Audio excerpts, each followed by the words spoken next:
Hello hello hello.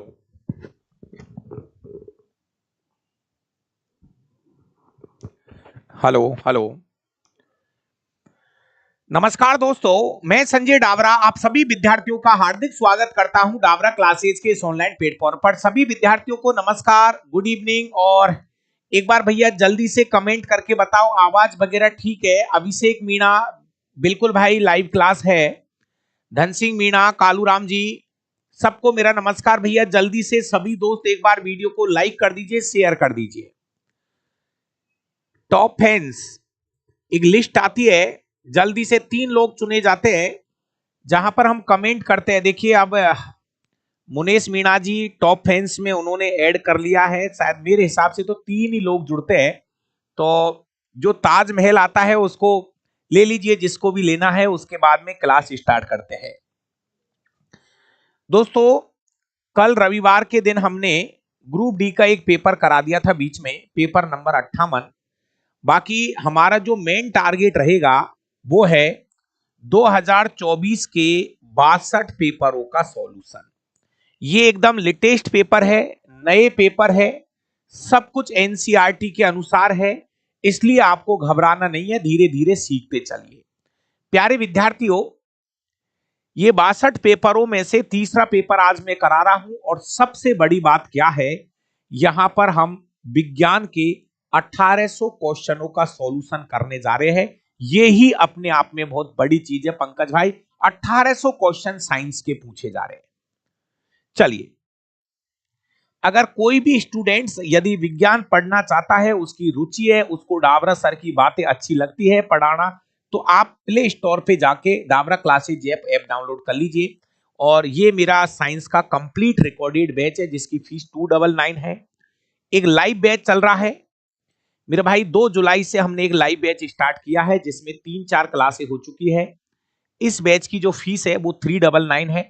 इस batch में आपको लाइव के साथ रिकॉर्डेड बैच भी मिलेगा। ये मेरी बायोलॉजी की किताब है जिसको आप हमारे एप्लीकेशन से घर बैठे मंगा सकते हो। ये हाथ से लिखी हुई है दोनों किताबें। ये फिजिक्स केमिस्ट्री की किताब है, हाथ से लिखी हुई है भाई। तो जिस भी स्टूडेंट्स को अगर लगता है कि डावरा सर से हमें जुड़ना है, पढ़ना है, तो मेरा भाई ये थोड़ा सा आप काम कर लीजिए। और नया स्टूडेंट से तो मैं हर दिन कहता हूं कि भैया साइंस पढ़ना पड़ेगा, कहीं से भी पढ़ लो, एक बार आपको विज्ञान पढ़ना पड़ेगा। चलिए, तो पेपर स्टार्ट करते हैं। एक बार सभी स्टूडेंट्स यस कर दो कि सर कर दीजिए पेपर को स्टार्ट। लो भाई, आज का पहला क्वेश्चन आपकी स्क्रीन पर है।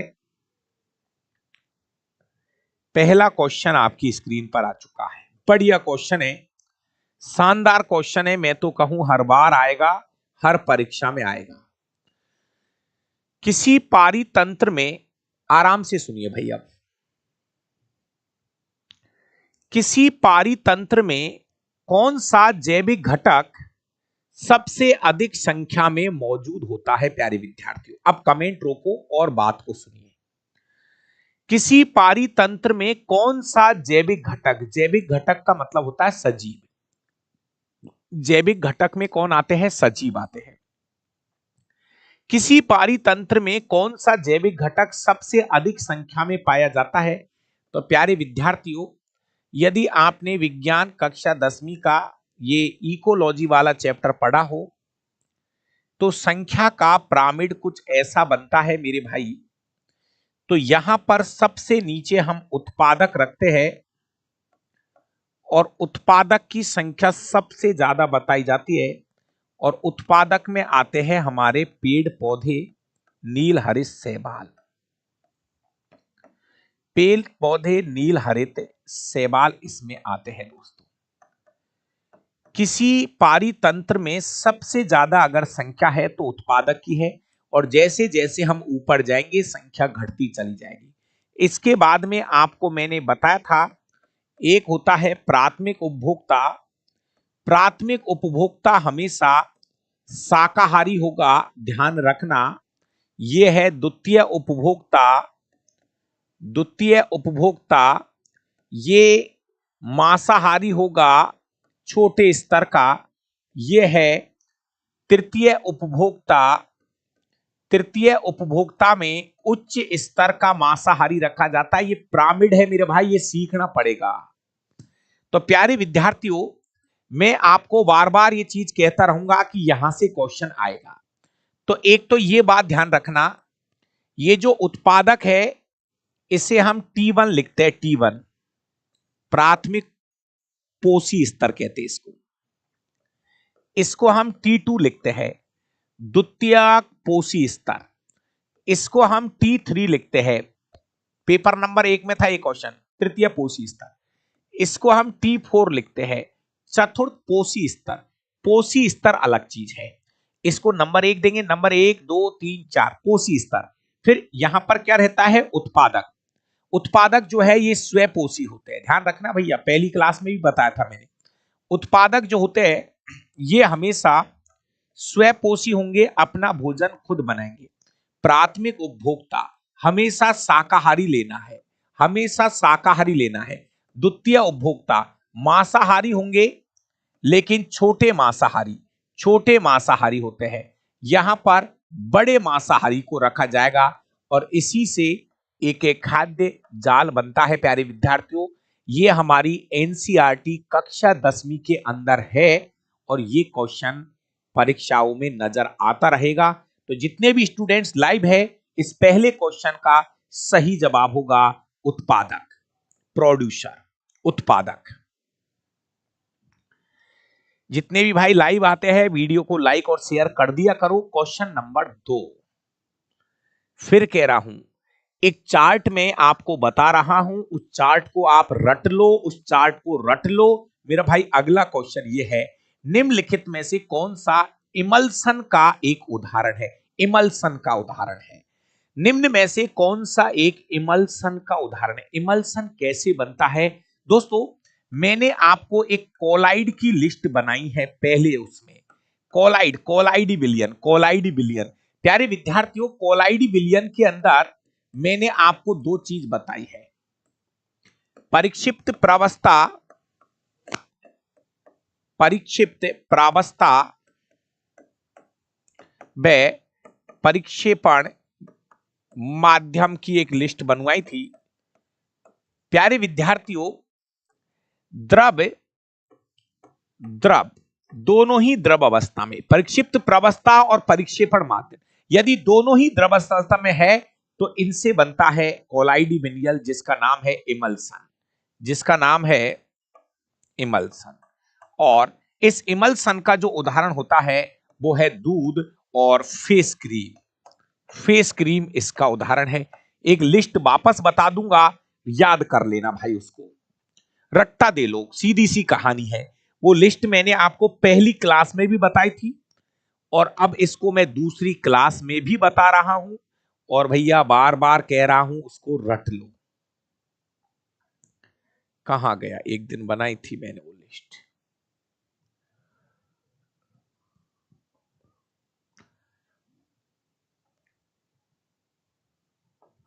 ये रही दोस्तों। देखो ये लिस्ट में आपको रोज दिखा दूंगा।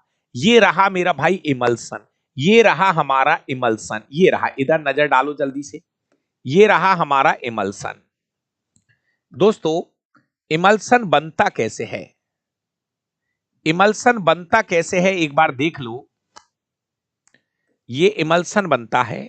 इमल्सन कैसे बनता है, जब परिक्षिप्त प्रावस्था में हम द्रव लेते हैं, मतलब कम मात्रा में, ज्यादा मात्रा में भी द्रव रहेगा, मतलब दोनों द्रव माध्यम होंगे, इन दोनों के मिलने से बनता है इमल्सन। और इमल्सन के उदाहरण है दूध और फेस क्रीम। दूध और फेस क्रीम इसके उदाहरण है। ये आपको याद करना पड़ेगा भैया। ये देखो आपको कैसे सेट करना है, देखो ऐसे कर लो, द्रव ठोस गैस, द्रव ठोस गैस, द्रव ठोस गैस। देखो देखो देखो, इनको ऐसे सेट कर लो, एक चार्ट बना लो इसका।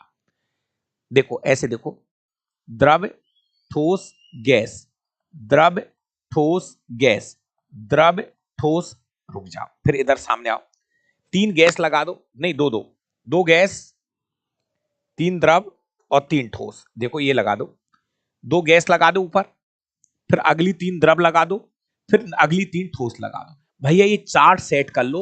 फिर ये बनाना है एरोसॉल, फिर aerosol, foam, emulsion, sol, foam, gel का क्वेश्चन आ चुका है, ठोस सॉल्व, और ये उनका उदाहरण है। ये चार्ट याद करना पड़ेगा। अब चाहे आपको बुरा लग रहा हो, चाहे आपको अच्छा लग रहा हो, लेकिन ये चार्ट को आप सेट करिए। ये कोलाइडी विलयन है। ये बनते कैसे हैं? दो पदार्थ लेते हैं, जैसे ऐसे समझो, ये जो है ना परिक्षिप्त प्रवस्था, पहले भी बताया था, इसकी मात्रा कम ली जाती है, और परिक्षेपण माध्यम जिसकी मात्रा ज्यादा होती है। जैसे ऐसे समझिए, अगर मुझे एरोसोल बनाना है, कोहरा कैसे बनेगा? मैं तो कह रहा हूं आपसे, कोहरा कैसे बनता है? तो आपको इतना तो पता है कि कोहरे के अंदर एक तो गैस होती है और एक द्रव होता है। तो गैस की मात्रा ज्यादा रहेगी, द्रव की मात्रा कम रहेगी, तो आपका कोहरा बनता है, और इसको बोलते हैं एरोसोल। क्या बोलते हैं इसको? एरोसोल। तो भैया लगा लीजिए इसमें, और बार बार कह रहा हूं स्क्रीनशॉट ले लो इसका, और इसको याद करके बैठना। 2-3 चीजें हैं जिनको दीवार पे लगा दो। ये करना पड़ेगा, नहीं करोगे तो आपको ही दिक्कत है, फिर आप तुक्का और मारोगे। या तो आप याद ही मत करो, देखो एक सीधी सी कहानी है, या तो इस क्वेश्चन को छोड़ दो, और अगर करो तो इसको अच्छे से याद करना।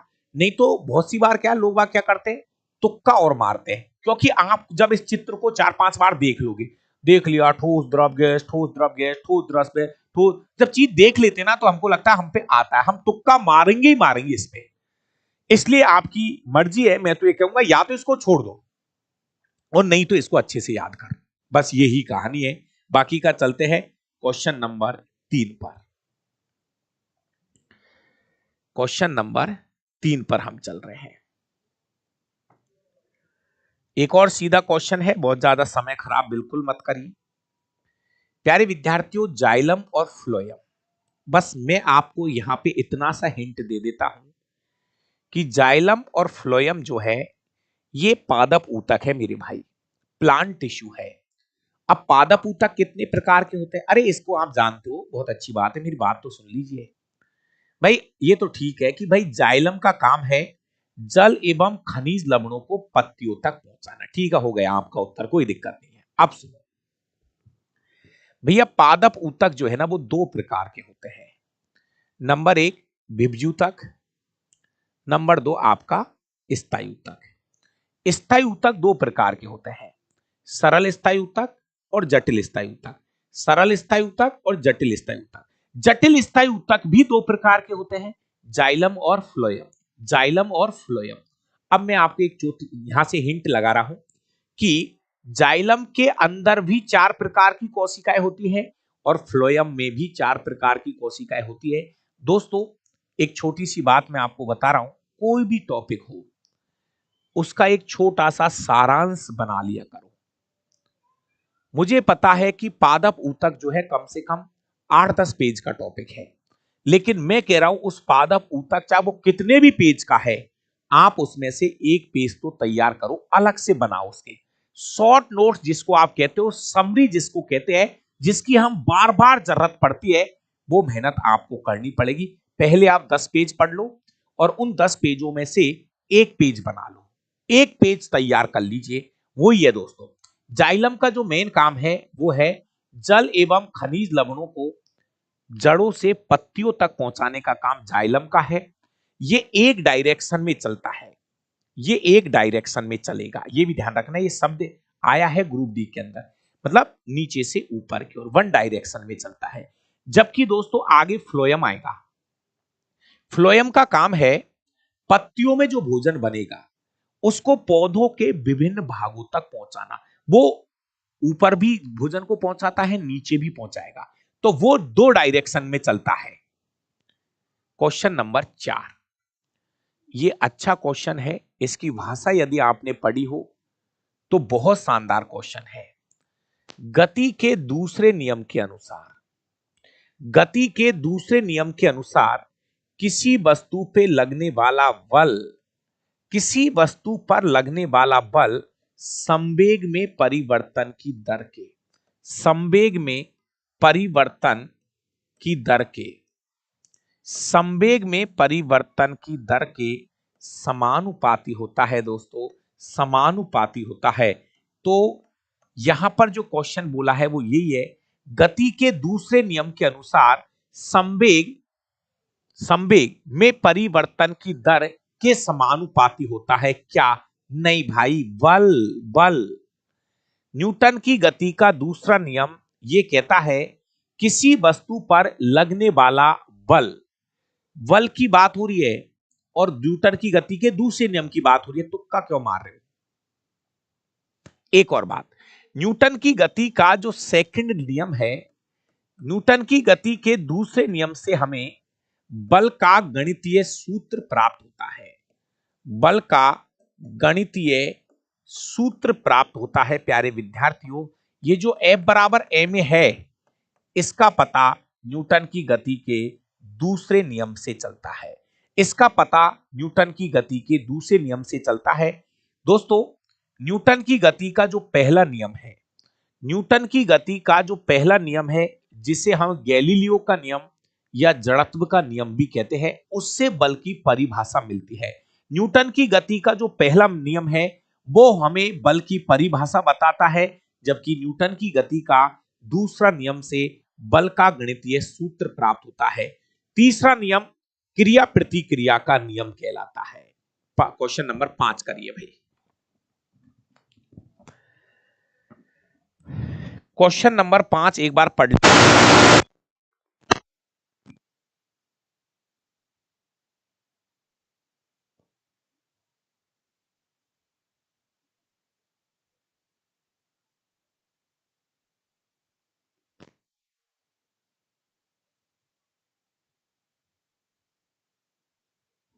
छोटा सा न्यूमेरिकल है,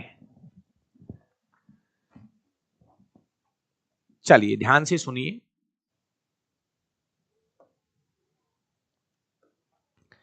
5 मीटर प्रति सेकंड के स्थिर वेग से गतिमान 2 किलोग्राम द्रव्यमान वाले एक पिंड की गतिज ऊर्जा क्या होगी? सीधा क्वेश्चन है प्यारे विद्यार्थियों।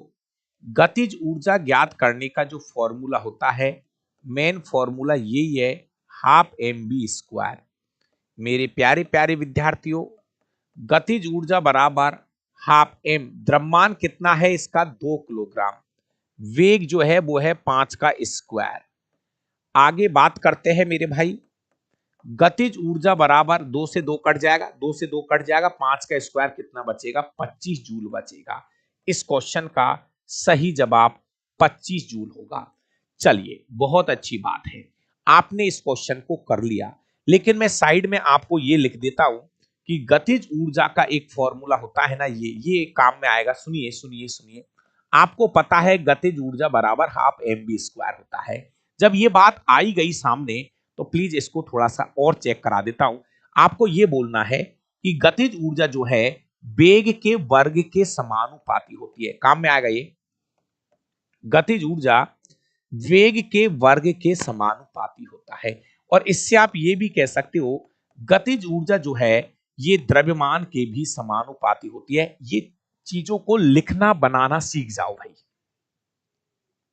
आपको फॉर्मूला पता है तो हम इससे कह सकते हैं गतिज ऊर्जा जो है वेग के वर्ग के, गतिज ऊर्जा वेग के वर्ग के समानुपाती होती है। फिर यह भी कह सकते हो गतिज ऊर्जा द्रव्यमान के समानुपाती होती है।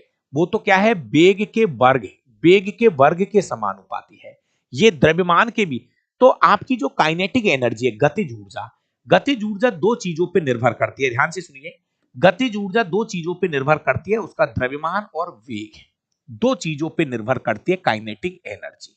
एक फॉर्मूला और लिख दूं, किस किस को याद है बताओ एक बार, यस या नो का जवाब देना। गतिज ऊर्जा बराबर संवेग का स्क्वायर बटे 2mv होता है। यह भी गतिज ऊर्जा का ही एक फॉर्मूला है। गतिज ऊर्जा का संवेग के साथ संबंध क्या होता है बताओ? गतिज ऊर्जा का संवेग के साथ संबंध, जल्दी से कमेंट करके बताइए, बड़ा अच्छा क्वेश्चन है। गतिज ऊर्जा का संवेग के साथ क्या रिलेशन आएगा? कहीं ना कहीं किसी ना किसी, जो बात बोर्ड पे लिखी जा रही है ना, आपको लग रहा है ये फालतू की बात है। नहीं मेरे भाई, ये फालतू की बातें नहीं है। ये चीजें कहीं ना कहीं आपको जरूर नजर आने वाली है।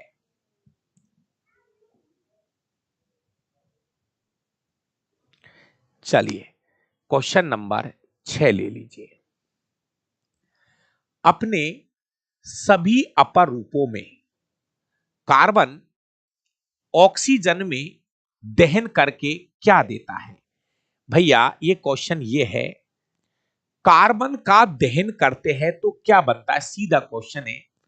कार्बन का जब दहन करते हैं, दहन मतलब क्रिया ऑक्सीजन से करानी पड़ती है। भाई दहन जब होता है तो क्रिया ऑक्सीजन से करानी पड़ती है, और जब कार्बन का दहन होता है तो फाइनली CO2 बनता है, कार्बन डाइऑक्साइड बनता है।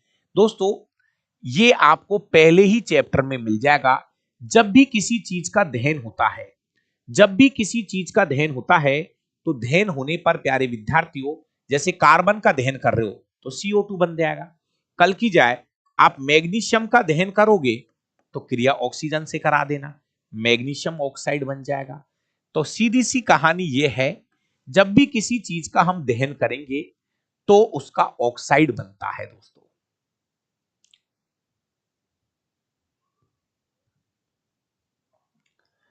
हाँ भाई, देखिए दोस्तों, ये जो 1800 क्वेश्चन हम कर रहे हैं ना विज्ञान के, ये आपको 100% पक्का मान लेना यार, ये आपकी प्रैक्टिस हो रही है और ये आए हुए क्वेश्चन है। सबसे बड़ी बात यह है कि ये अभी लेटेस्ट में रेलवे के द्वारा पूछे हुए क्वेश्चन है।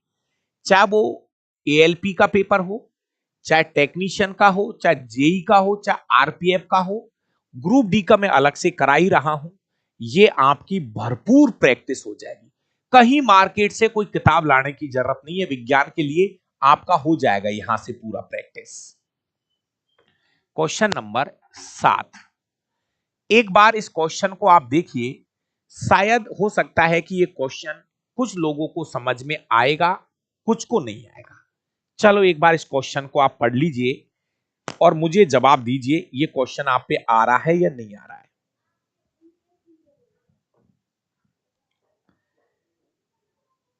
भैया ये रेलवे की एग्जाम के पेपर में करा रहा हूं मेरा भाई अंकित जी, रेलवे की एग्जाम के पेपर है ये श्रीमान। दोस्तों जल के कितने अणु, सुनिए भाई, जल के कितने अणु आयरन परमाणु के 3 अणुओं के साथ अभिक्रिया करके Fe3O4 बनाते हैं?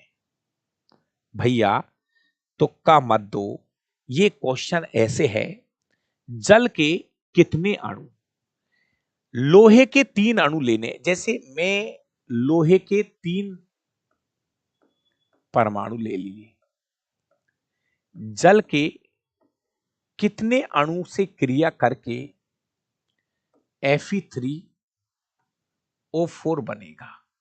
ये क्वेश्चन है, Fe3O4 बनेगा। जी हां, अब मैं कह रहा हूं यहां से आपको ये क्वेश्चन सेट करना पड़ेगा। जल के 4 अणु लेने हैं और लोहे के 3 अणु, और साथ में यहां पे 1 मिनट और देख लेते हैं। अब देखो ये एक अभिक्रिया लिखी है मैंने, दोस्तों ये एक अभिक्रिया है। 3 परमाणु लोहे के हैं ऐसा उसने बोला है,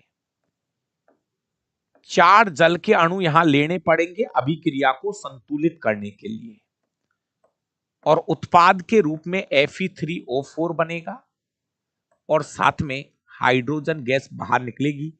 ये एक संतुलित समीकरण है मेरे भाई, और बस इसी समीकरण से वो एक क्वेश्चन बना रहा है, और इस क्वेश्चन का सही जवाब है, आपसे वो इतना सा पूछ रहा है, अणुओं के साथ अभिक्रिया करके बनाते, जल के कितने अणु, जल के कितने अणु, अणु के लिए बात कर रहा है।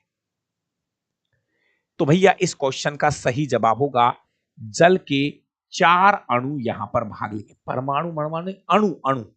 तो इस क्वेश्चन का सही जवाब होगा ऑप्शन नंबर बी। कुछ लोग तुक्का देते हैं, अरे भाई अगर कोई चीज नहीं समझ में आ रही,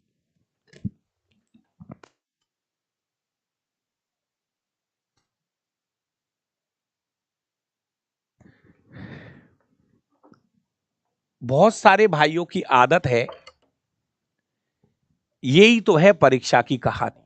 बहुत सारे लोग क्या करते हैं, दूर दूर तक उनको कुछ नहीं पता होता है, लेकिन वो क्वेश्चन को कर देते हैं। इसलिए आपसे रिक्वेस्ट है मेरे भाई, मेरी ये सलाह रहेगी, हर दिन आपसे मैं कहता रहूंगा,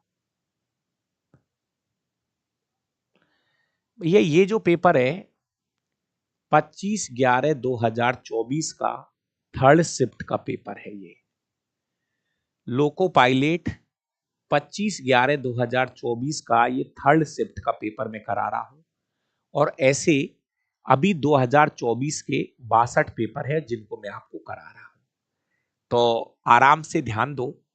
मैं आपसे ये कहना चाहता हूं और कहता रहूंगा, जैसे हमारे एएलपी में 20 क्वेश्चन आ रहे हैं,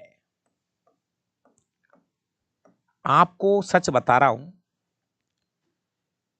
ऐसी हालत हो गई, इतनी हालत खराब हो गई लोगों की कि एग्जाम बच्चे नहीं है।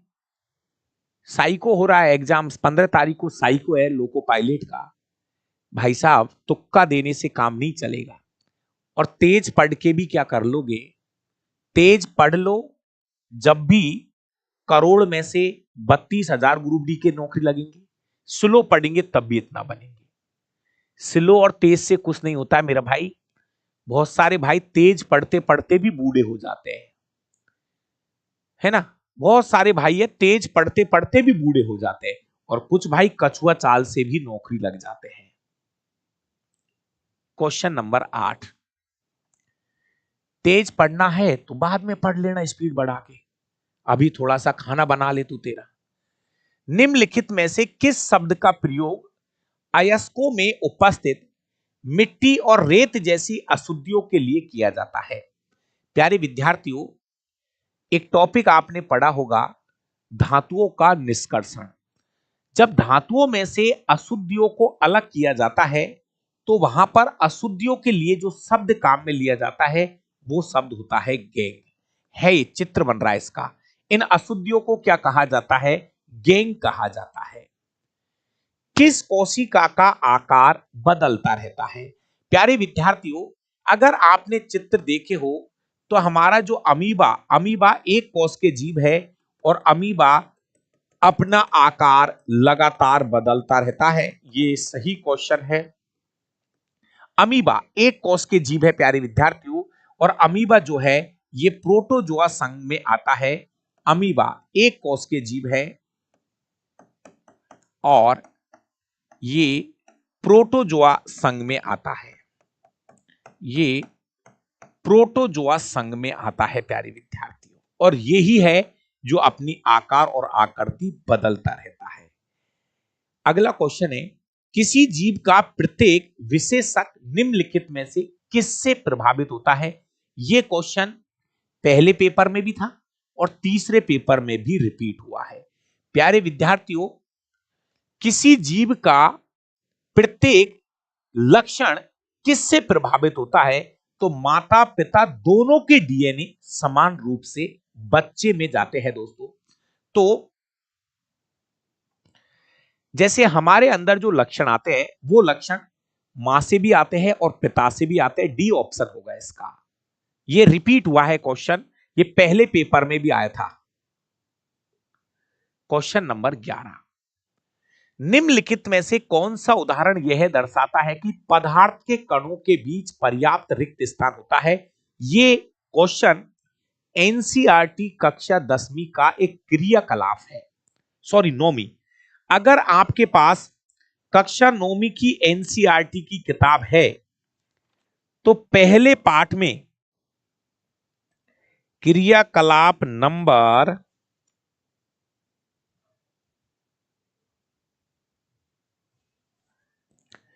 1.5 पहले ही पाठ में दे रखा है। सॉरी, क्रियाकलाप 1.2। मैं कह रहा हूं कक्षा 9वीं की जो एनसीईआरटी की किताब है, कक्षा 9वीं की एनसीईआरटी की किताब का पहला चैप्टर है पदार्थ, मैटर।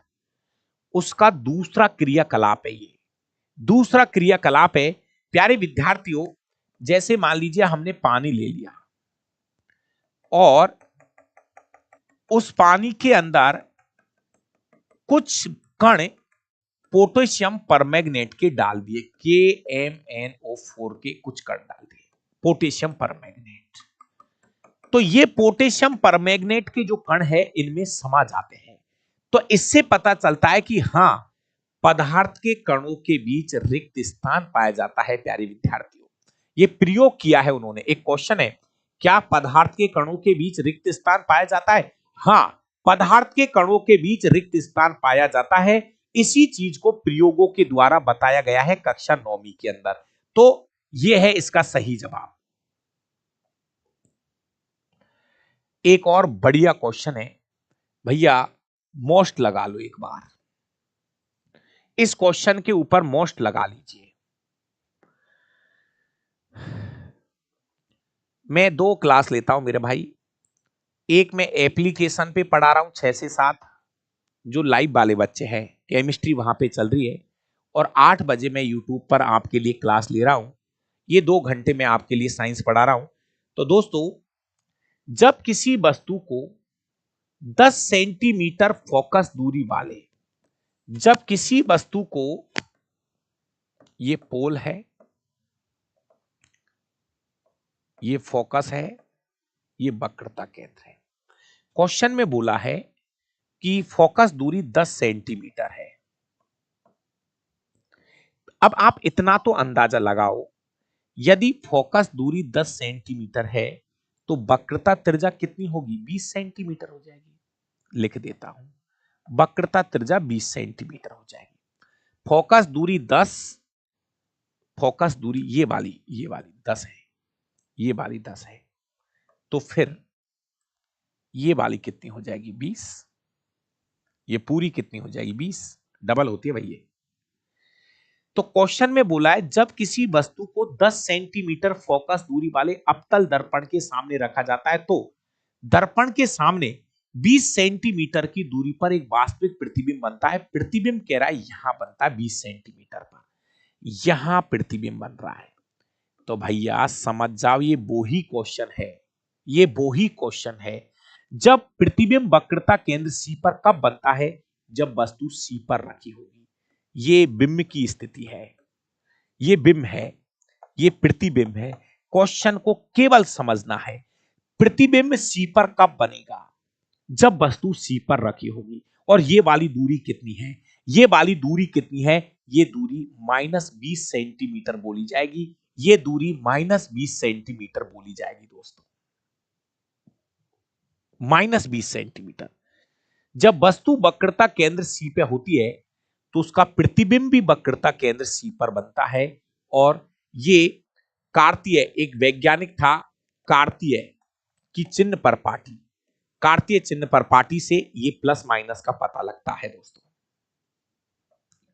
क्वेश्चन नंबर 13, निम्नलिखित में से कौन सा परमाणु द्रव्यमान की इकाई का प्रतीक है?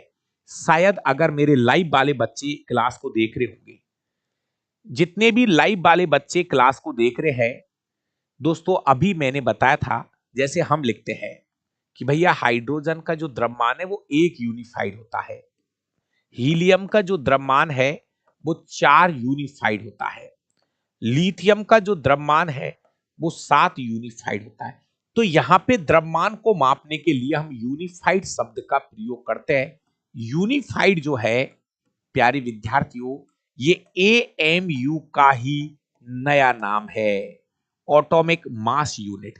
AMU का ही नया नाम है यूनिफाइड। जी हां, कक्षा 9वीं के अंदर साफ साफ लिखा है ये भी।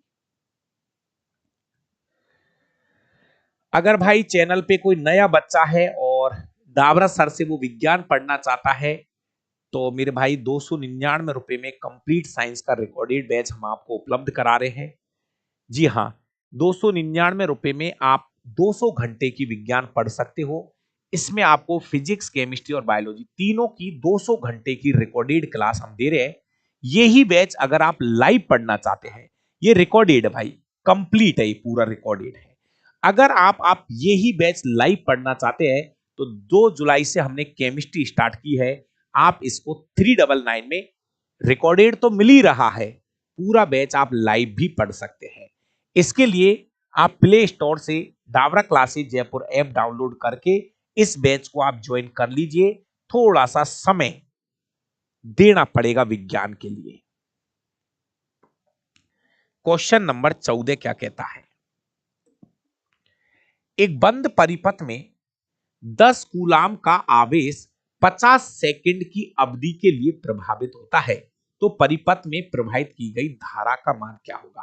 प्यारे विद्यार्थियों, क्वेश्चन में आवेश का मान 100 कूलाम, आवेश का जो मान दे रखा है वो है 100 कूलाम, समय जो है 50 सेकंड दे रखा है। दोस्तों सीधा क्वेश्चन है, बिल्कुल सेकंडों का क्वेश्चन है। विद्युत धारा I बराबर Q अपॉन T, आवेश का मान 100 है, समय सेकंड में चाहिए, तो भैया काटा पीटी करने के बाद धारा जो है वो 2 एम्पियर प्राप्त होगी।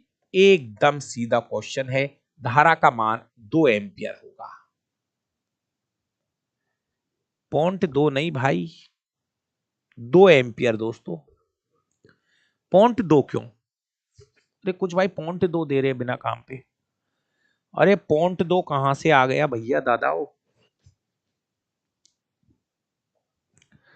इस क्वेश्चन का सही जवाब होगा 2 एम्पियर।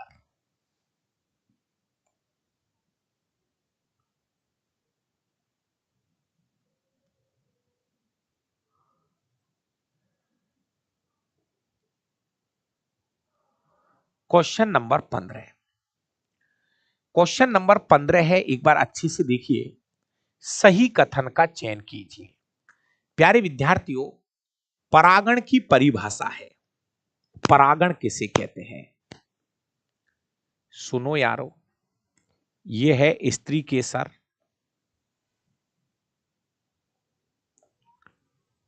और ये है पुंकेसर, ये है पुमंग, और ये है जायांग। इसको हम पुंकेसर भी कहते हैं, हर पेपर में आएगा, और इसको हम स्त्री केसर भी कहते हैं। प्यारे विद्यार्थियों, ये पराग कोश होता है, पराग कोश कहते हैं इसको। पराग कोश के अंदर भरे होते हैं पराग कण, पराग कोश में भरे होते हैं पराग कण। तो इन पराग कणों का दोस्तों दोस्तों ध्यान से सुनो, इन पराग कणों का पराग कोश से बढ़ती काग्र तक पहुंचना, बढ़ती काग्र तक पहुंचना, ये बढ़ती काग्र है, सबसे ऊपर वाला हिस्सा ये कौन है? बढ़ती काग्र, बढ़ती काग्र। तो दोस्तों परागण की यही परिभाषा है, पराग कणों का पराग कोश से बढ़ती काग्र तक पहुंचना, ये ही है परागण, इसी को कहते हैं परागण। अब परागण 2 प्रकार का होता है दोस्तों, एक होता है स्वयं परागण और एक होता है पर परागण। भैया सुन ले यार, जानते तो आप है ही है, लेकिन कितना भी जान लीजिए, अभी ग्रुप डी का एग्जाम होना है, 1 करोड़ लोगों ने फॉर्म भरे हैं, सबको लगता है हम भी जानते हैं, हम भी जानते हैं, लेकिन जानता वही है जिसके हाथ में ज्वाइनिंग लेटर आ जाता है। सब इसलिए थोड़ा सा कुछ लोगों को लग रहा है धीरे पढ़ा रहे हैं, है ना, तो धीरे ही पढ़ ले भाई, लेकिन कुछ सीख ले यार। लग रहा है तो आता है परागण तो अच्छी बात है, अगर परागण आता है तो परागण 2 प्रकार के होते हैं, स्वयं परागण, पर परागण। स्वयं परागण किसे कहते हैं वो भी सीख ले, पर परागण किसे कहते हैं वो भी सीख ले, स्वयं परागण किससे होता है, पर परागण किससे होता है ये भी सीख ले, है ना।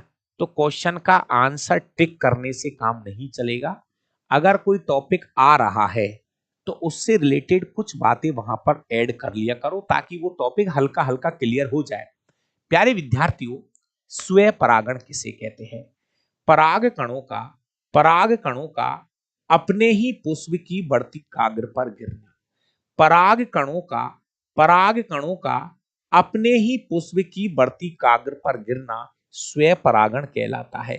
और पराग कणों का दूसरे पुष्प की बढ़ती काग्र पे जाके गिरना पर परागण कहलाता है। एक होता है स्वयं परागण और एक होता है पर परागण। तो दोस्तों, यहां पर आपको आराम से पता चल गया, परागण पराग कणों का पुंकेसर से ये पुंकेसर है, ये वाला, ये पूरा पुंकेसर कहलाता है। ये पूरा पुंकेसर से बढ़ती काग्र तक ट्रांसफर होना परागण कहलाता है। दोस्तों, क्वेश्चन नंबर 16, अम्ल और क्षार के अभिक्रिया से अभिक्रिया से कौन सा उत्पाद बनता है? फिर एकदम सीधा क्वेश्चन है दोस्तों, जब कोई अम्ल की क्रिया क्षार के साथ करते हैं तो लवण बनता है और जल बनता है। लवण बनता है और जल बनता है। इस क्रिया को उदासीनीकरण अभिक्रिया कहते हैं। जैसे एक ले लो HCl, एक ले लो, ये तो हो गया HCl ले लो, और एक ले लो NaOH, ये क्षार ले लो, ठीक है। लवण क्या बनेगा? NaCl। लवण क्या बनेगा? NaCl, और साथ में बनेगा जल। इस क्रिया को उदासीनीकरण कहते हैं। बस थोड़ा सा सीख लो। जब कोई अम्ल क्षार के साथ क्रिया करेगा तो लवण और जल बनेगा। इस क्रिया को उदासीनीकरण कहते हैं।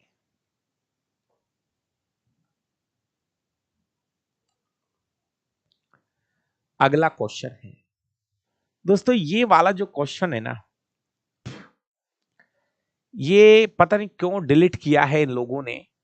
एक बार इस क्वेश्चन को आप देख लो।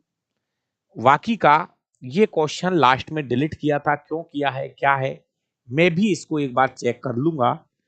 क्वेश्चन ये है, वृत्ताकार विद्युत धारावाही कुंडली के केंद्र पर चुंबकीय क्षेत्र रेखाओं का पैटर्न कैसा होता है?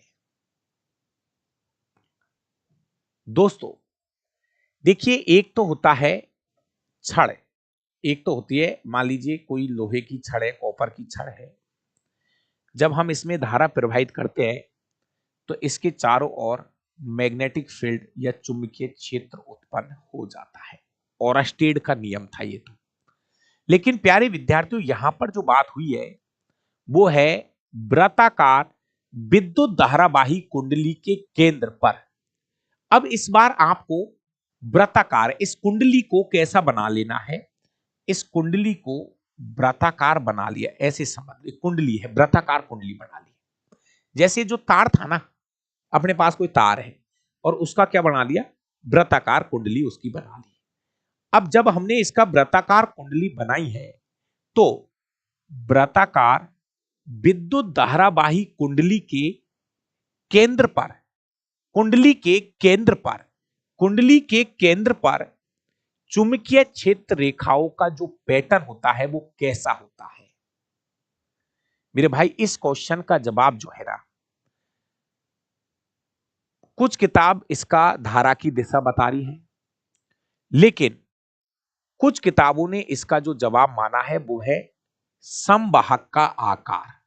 जी हां, मेरे पास जो किताब है उसमें इसका उत्तर समवाहक का आकार दे रखा है, और इसको कुछ किताबें धारा की दिशा, नहीं ये तो ठीक है कि धारा की दिशा से चुंबकीय क्षेत्र की दिशा बदल जाती है, लेकिन यहां पर इसका जवाब इन्होंने समवाहक का आकार बताया है। समवाहक मतलब कंडक्टर का आकार कैसा है? तो चुंबकीय क्षेत्र का जो पैटर्न है वो कंडक्टर मतलब जो चालक आप ले रहे हो ना, उसके आकार पे भी निर्भर करता है दोस्तों। तो इस क्वेश्चन का यहां पर इन्होंने जवाब जो है वो सी माना है।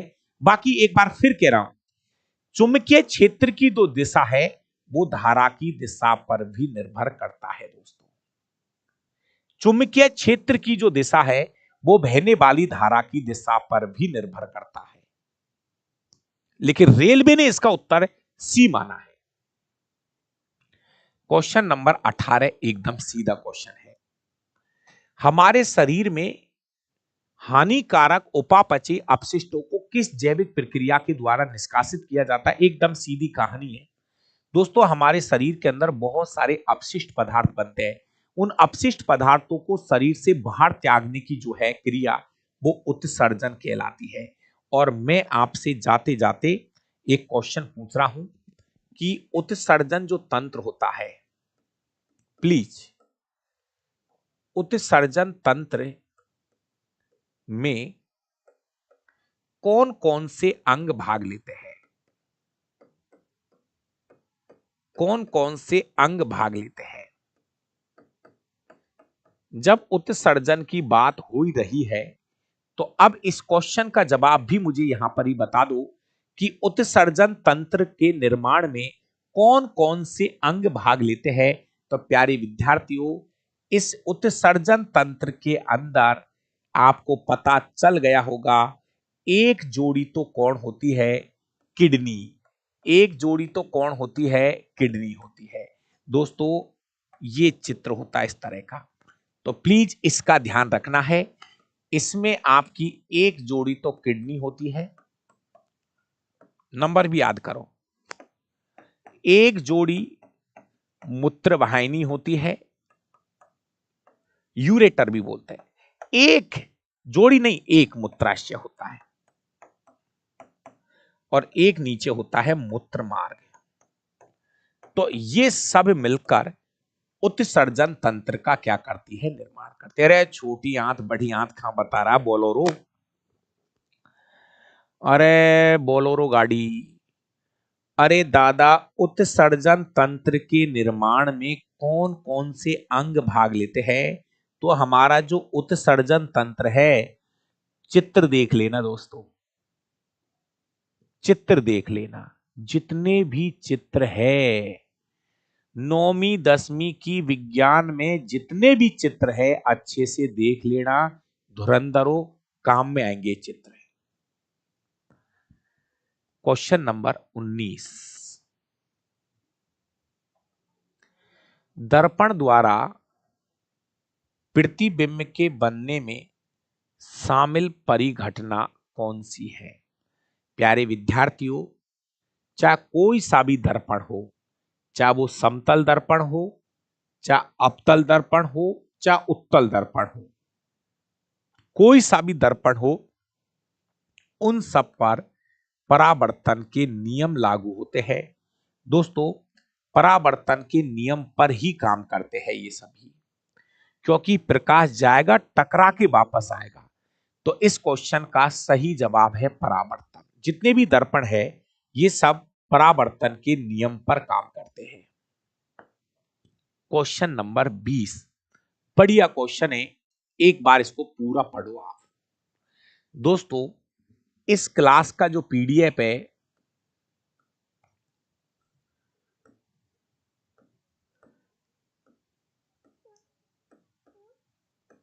इस क्लास का पीडीएफ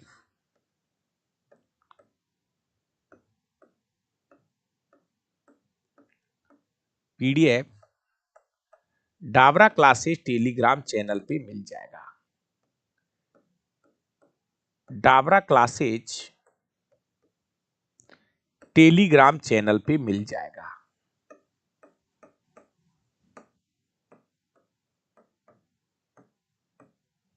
स्पेस मत देना और टेलीग्राम पर मुझे सर्च करके आप इसको ज्वाइन कर लीजिए। पीडीएफ 2 मिनट बाद में डाल दूंगा। दोस्तों, यदि पृथ्वी का गुरुत्वीय त्वरण चंद्रमा के गुरुत्वीय त्वरण का 6 गुना है, उल्टा बोला है इसने पूरे क्वेश्चन को। दोस्तों, हम क्या बोलते हैं? हम बोलते हैं कि चंद्रमा का जो गुरुत्वीय त्वरण है, हम ऐसे बोलते हैं, चंद्रमा का जो गुरुत्वीय त्वरण है वो पृथ्वी के गुरुत्वीय त्वरण का 1/6 होता है। हम ये बोलते हैं भाई, जैसे ये अर्थ है और ये चंद्रमा है, तो यहां पर जो जी का मान होता है, यहां पर वो मान 1/6 होता है। लेकिन आप इसको ये भी तो कह सकते हैं, यहां पर 1/6, तो यहां पर जी हो जाएगा, इसका 6 हो जाएगा। दोस्तों इन्होंने इस क्वेश्चन को उल्टा बोला है, यदि पृथ्वी पर गुरुत्वीय त्वरण चंद्रमा के गुरुत्वीय त्वरण का 6 गुना है तो कौन सा कथन सही है? तो यह कथन भी सही है। पृथ्वी पर किसी वस्तु का जो भार है चंद्रमा पे उसकी तुलना में 6 गुना अधिक होगा पृथ्वी पर। एक छोटा सा कंसेप्ट है, इसको सीखो। भार जो होता है ना, W बराबर होता है mg। दोस्तों इस क्वेश्चन के हिसाब से ये जो हमारा भार है वो सीधा सीधा जी पर निर्भर करता है, जी पर निर्भर करता है। कहने का मतलब यह है जहां पे जी का मान ज्यादा होगा वहां पे भार भी ज्यादा होगा। हम बोल रहे हैं कि अगर जी 6 गुना है, अगर जी को हम 6 गुना कर देंगे तो उसका जो भार है वो भी 6 गुना हो जाएगा। तो कहने का मतलब किसी भी व्यक्ति का जो भार है वो गुरुत्वीय त्वरण जी के समानुपाती होता है। तो इस क्वेश्चन का सही जवाब होगा ऑप्शन नंबर ए। ये है आज का पेपर, ये इसकी आंसर की है मेरे भाई, और इस क्लास का पीडीएफ मैं आपको अभी उपलब्ध करा दूंगा।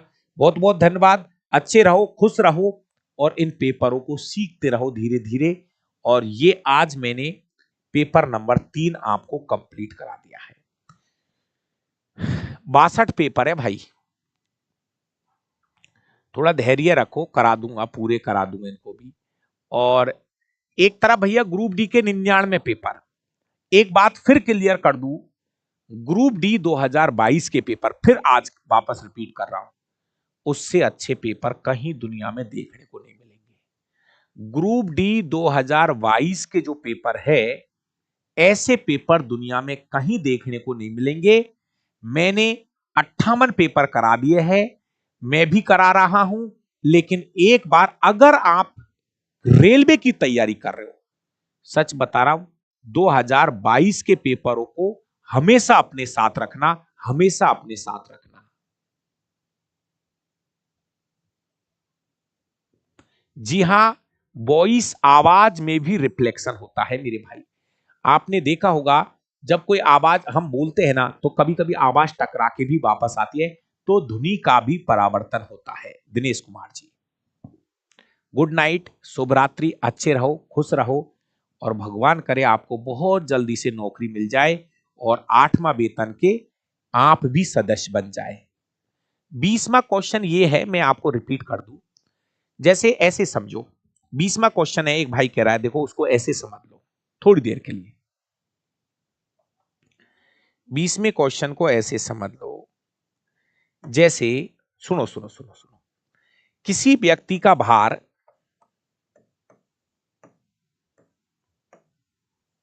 पृथ्वी पर 60 किलोग्राम है, न्यूटन न्यूटन न्यूटन है, न्यूटन है ना। तो पृथ्वी पर 60 न्यूटन है, तो चंद्रमा पर भार कितना होगा? 60/6, 10 न्यूटन रह जाएगा। भार का मात्रा होता है न्यूटन। अब इन्होंने एक्चुअली इसको उल्टा बोला है क्वेश्चन को। उन्होंने कहा है कि अगर चंद्रमा पे 10 न्यूटन है, चंद्रमा पे 10 न्यूटन है तो पृथ्वी पर कितना न्यूटन होगा? 60 न्यूटन होगा। उल्टा इधर से बोला है क्वेश्चन को, इन्होंने क्वेश्चन को चंद्रमा से पृथ्वी की ओर बोला है। ठीक है, बाकी का मिलते हैं कल। अगर कोई भी अपना मिलने वाला भाई हो, अगर वो विज्ञान पढ़ना चाहता है तो मात्र 299 रुपए में कंप्लीट साइंस जो है वो पढ़ सकता है, अपना रिवीजन कर सकता है। बाकी का मिलते हैं कल 8 बजे। थैंक यू, धन्यवाद।